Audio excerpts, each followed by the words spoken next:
So hey guys, welcome to another Warframe video, and today we're going to take a look at the build for Inaros. So it's a one Forma build, and what we're going to do with it is add 1V. The ore I'm using is Corrosive Projection because I think it fits Inaros very well, it helps his abilities a lot, and it fits the polarity, so it's going to give us a ton of mod capacity, and it's generally just a really good aura. Stripping away 30% of the enemy armor is huge. The Exodus mod I'm using is Rush, and that's because I really like Rush. I really like running around all over the place very quickly. So if you don't like it, you can swap it out for something else. But unfortunately, the Exodus slot does have a dash polarity on Inaros. So if the Exodus mod you want to use doesn't have a dash polarity, you will have to use another Forma.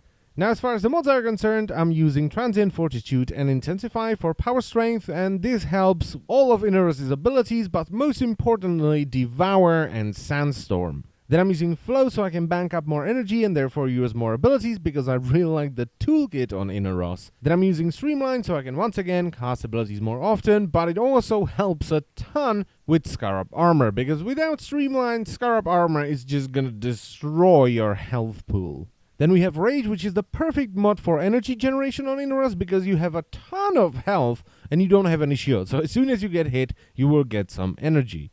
Stretch is here for multiple different reasons, so it generally just helps with Desiccation and Sandstorm. It gives them more range, which is awesome, but most importantly, it increases the range at which you can tether enemies with Devour. And this allows you to pick the right enemy for Devour that's gonna give you a ton of health, instead of picking, I don't know, a Butcher that's right next to you and is gonna die in one nom.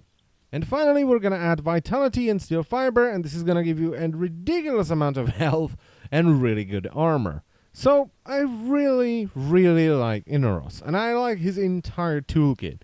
I like Desiccation, Devour, Sandstorm, and Scarab Armor. I use all 4 abilities all the time. And that's why I didn't really want to use corrupted mods and cripple one of his abilities. And the result is pretty damn awesome. All the power strength makes Sandstorm into a complete wreckfest.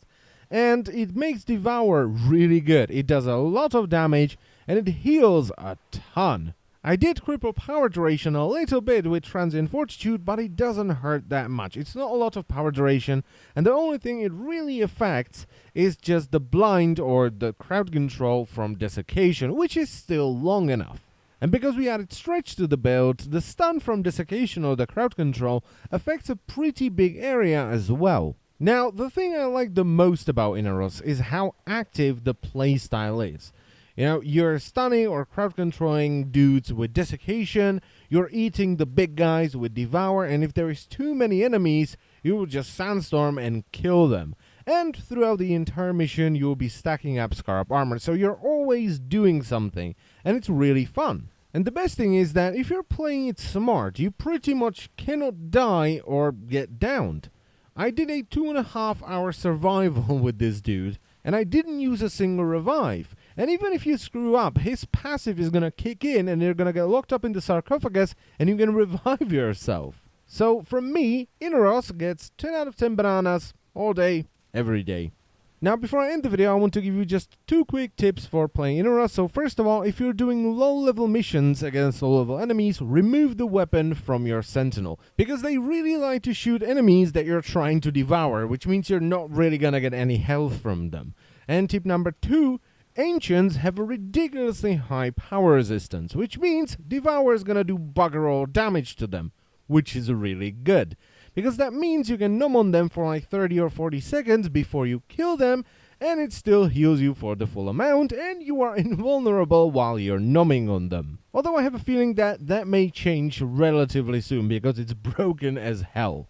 And that's pretty much it for the video, so I thank you very much for watching once again, and I will see you next time. Bye bye!